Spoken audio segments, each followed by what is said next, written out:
পালং শাকটা ভালো করে ধুয়ে নিয়ে চলে এসেছি, এবার দিয়ে দেব। এবার এটা ঢাকা চাপা দিয়ে হতে থাক, ততক্ষণ কুমড়োটা কাটবো। দেখো শাকটা কিন্তু হাফ হয়ে গেছে। এই মুহূর্তে বড়িগুলো দিয়ে দিলাম, বড়িগুলো দিয়ে আবার ঢাকা চাপা দিয়ে দেব।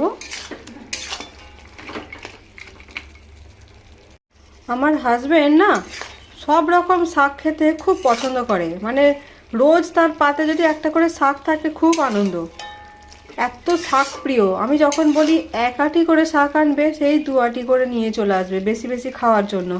আমি যদি এত বেশি হয়ে যায় না, আমাদের খাওয়ার লোক সেরকম নেই, ওই একটু খায়, তাই জন্য বলি 1 আঁটি করে নিয়ে আসবে, সেই 2 আঁটি নিয়ে হাজির হয়ে যাবে। এত শাক প্রিয় কি বলবো। এখানে শাকটা হয়ে গেছে, এবারে কুমড়োর তরকারিটা করব। কুমড়োটাও কাটা হয়ে গেছে শাকটা হতে হতে।